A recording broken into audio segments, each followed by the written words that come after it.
आप देख रहे हैं जय भारत टीवी।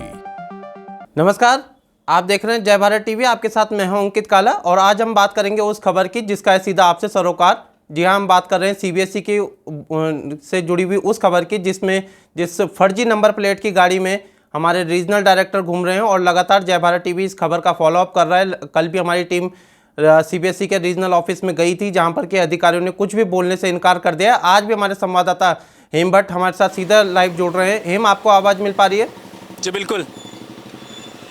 देखिए, जिस तरीके से जय भारत टीवी ने इस बात का खुलासा करा है कि भारत सरकार के नंबर प्लेट की लगी हुई गाड़ी में जिस तरीके से सीबीएसई के रीजनल डायरेक्टर घूम रहे हैं और उसके बाद हमारे जो सवाल हैं उसका जवाब भी देने से अधिकारी बच रहे हैं, तो क्या माना जाए कि दाल में कुछ काला है?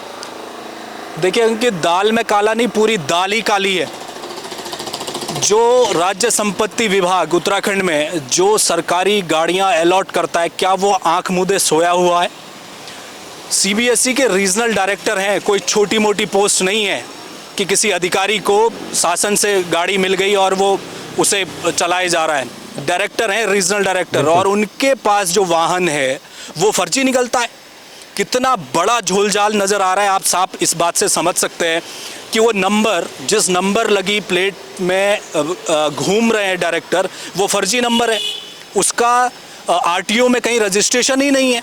कितनी बड़ी ये बात है और बेहद चिंताजनक बात है। केवल इसके तार रीजनल ऑफिस जहां इस समय मैं खड़ा हूं, आज भी दफ्तर के गेट बंद हैं। जैसे हम लोग यहां पहुंचे हैं, आज भी हमारी एंट्री नहीं हुई है, लेकिन हमें इतना पता चला है कि भीतर जो वाहन खड़ा है डायरेक्टर, रीजनल डायरेक्टर का, वो अब जो प्राइवेट नंबर की जो टैक्सी थी, वो हमने जो दिखाया था कि वो फर्जी नेम प्लेट था, उसमें नंबर प्लेट थी, उसे हटा दिया गया है।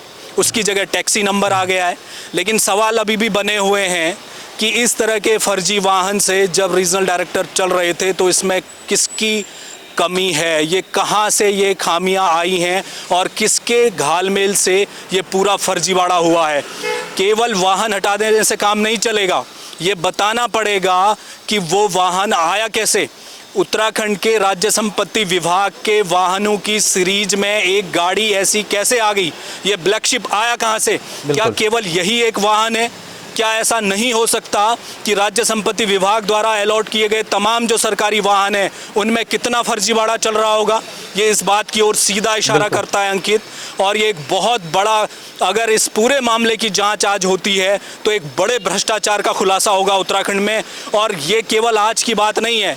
मैं पिछले 15 साल से उत्तराखंड में पत्रकारिता कर रहा हूँ। बहुत समय पहले एक बार ऐसी ही एक शिकायत उठी थी सचिवालय में कि कुछ जो वाहन हैं वो, क्योंकि जो प्राइवेट एजेंसियां हैं उनके थ्रू वाहन लिए जाते हैं, लेकिन उनके कागजात कैसे हैं, क्या वो रजिस्टर्ड हैं या नहीं हैं, अपने चहेतों की गाड़ियों को इनरोल कर दिया जाता है और किसी सरकारी विभाग में अलॉट कर दी जाती हैं। क्या ये वहीं से जुड़े हुए तार हैं? ये बड़ा सवाल है। लेकिन अभी तक जो खबर है सीबीएसई बोर्ड से वो ये है कि डायरेक्टर जो रीजनल हैं उन्होंने अपना जो वाहन था, निजी वाहन, जो एक फर्जी वाहन था, उसे छोड़ दिया है और उसकी जगह टैक्सी अब खड़ी नजर आ रही है रीजनल ऑफिस में। अंकित, यानी कि हेम, आप कह रहे हैं कि जो पहले जो भारत सरकार के नंबर प्लेट की लगी हुई गाड़ी थी जो कि पूरी तरीके से फर्जी है, वो गाड़ी इस वक्त इस्तेमाल में नहीं लाई जा रही है।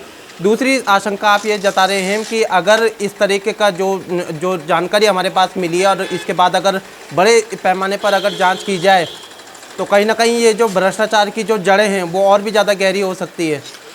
बिल्कुल हो सकती है अंकित। देखिए, कोई छोटी बात नहीं है। एक सरकारी वाहन, भारत सरकार का उसमें चस्पा किया हुआ नाम, और सीबीएसई के रीजनल डायरेक्टर का वाहन, अगर वो फर्जी है तो आप सोच सकते हैं बाकी जगह क्या हाल होगा। राज्य संपत्ति विभाग में केवल एक गाड़ी नहीं चलती है, सैकड़ों गाड़ियां हैं जो इस समय रजिस्टर्ड हैं। राज्य संपत्ति विभाग ने अलग अलग विभागों को, अधिकारियों को गाड़ियां, वाहन अलॉट किए हुए हैं। और वो जो नंबर था जीए नंबर का, उस नंबर की सीरीज का कोई वाहन रजिस्टर्ड ही नहीं है आरटीओ में। कितना बड़ा घालमेल है, आप सोचिए। लेकिन हम अगर ये मान लें कि केवल एक ही वाहन था जो फर्जी निकला, तो ये सरासर नाइंसाफ़ी होगी, क्योंकि अभी ऐसे बहुत सारे मामले बाहर आ सकते हैं। आज अगर इस पूरे मामले की जांच होती है, इलेक्शन कमीशन इस वक्त है, चूंकि आचार संहिता का वक्त है, इसलिए हम तो ये भी चाहते हैं कि इलेक्शन कमीशन इसका संज्ञान ले और इस तरह के वाहन अगर कहीं पर अलॉट किए गए हैं और उनकी सीरीज़ फर्जी है, वो रजिस्टर्ड नंबर नहीं है, वो कौन से वाहन है। अब जो वाहन आरटीओ में रजिस्टर्ड ही नहीं है, उसके लिए आप क्या कहेंगे? वो फर्जी गाड़ी है? वो क्या वाहन चोरी का वाहन है? क्या वाहन, वो कौन से वाहन है, वो कहाँ से आए हैं ये वाहन इस सीरीज़ के जो रजिस्टर्ड नहीं है और सरकारी अधिकारियों को अलॉट कर दिए गए हैं? तो ये बड़ा सवाल है। अब देखना ये होगा कि इस पूरे प्रकरण में, हालांकि जो फर्जी वाहन था रीजनल डायरेक्टर ने वो हटा दिया गया है, लेकिन सवाल अभी भी जस का तस है। अंकित, कार्रवाई क्या होगी, कौन बताएगा? सीबीएसई कब सामने आकर मीडिया को ब्रीफ करेगा? क्योंकि हमें भीतर आने नहीं दिया जा रहा है, हमसे बात करने की कोशिश नहीं की जा रही है। लगातार हम सीबीएसई दफ्तर हर रोज पहुंच रहे हैं, लेकिन हमारी एंट्री नहीं है। ये बात केवल जय भारत टीवी की नहीं है अंकित, ये बात है उस बड़े भ्रष्टाचार के खुलासे की जो शायद इस समय शासन के भीतर जड़ों में लिप्त है। क्या वो वाहन जो राज्य संपत्ति विभाग के भीतर चल रहे हैं, अगर आज हम इसकी जांच अगर हो जाए तो केवल फर्जी वाहन नहीं निकलेंगे, मैं दावे के साथ कह सकता हूं ऐसे सैकड़ों वाहन निकलेंगे जिनके कागज अधूरे होंगे, जिनका इंश्योरेंस एक्सपायर हो गया होगा। ये तमाम वो सवाल हैं जो अभी बने हुए हैं।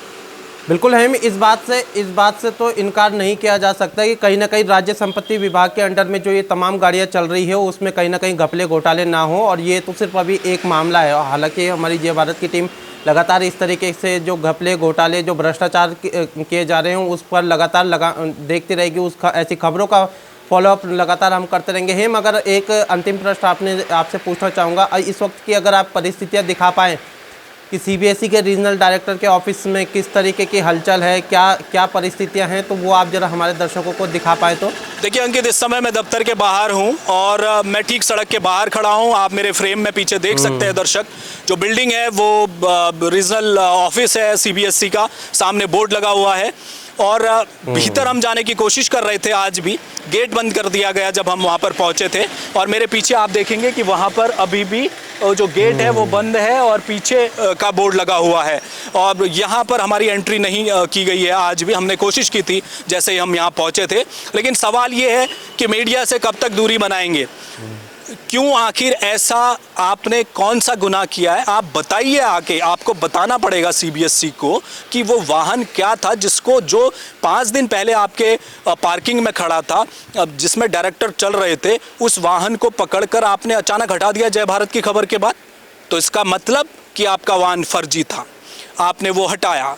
लेकिन सवाल अब बना हुआ है कि फर्जी वाहन जो है इस बात से वो इनकार कौन नहीं सा किया था, जा उसका सकता है, गुनहगार लेकिन कौन है? क्या सीबीएसई की तरफ से ये पूरा घालमेल किया गया है या कोई प्राइवेट एजेंसी है या कोई ऐसा अपना चहेता है जिसको राज्य संपत्ति विभाग ने गाड़ी घुसेड़ दी उसके नाम की और अलॉट करा दिया गया सीबीएसई को अपने चहेतों को फायदा दिलाने के लिए? सवाल अभी बने हुए हैं, इसके जवाब देने पड़ेंगे सीबीएसई को। अंकित,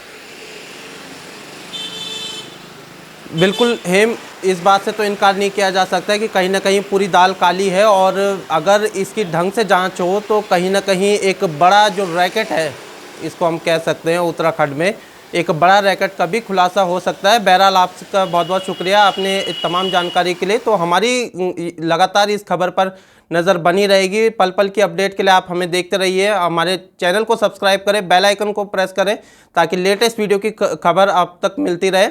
फिलहाल मुझे दीजिए इजाज़त, नमस्कार।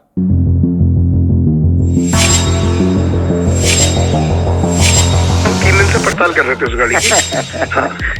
संदिग्ध तो नहीं है, वो हो सकता है कि आरटीओ में रजिस्टर्ड हो ना हो।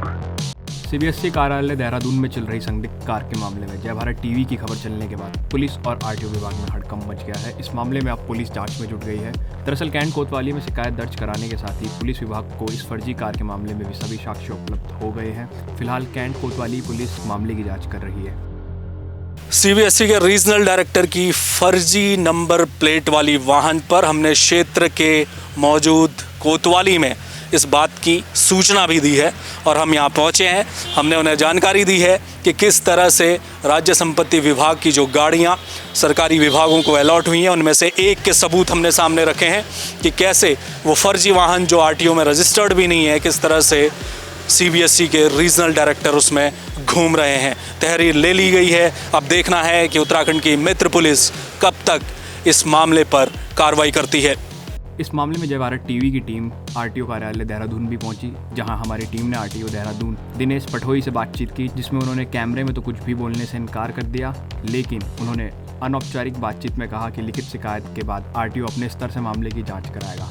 साथ ही उन्होंने इस बात से भी इनकार नहीं किया कि सीबीएसई ऑफिस में चल रही फर्जी नंबर प्लेट की गाड़ी जैसे ना जाने कितनी गाड़ियां चल रही होंगी।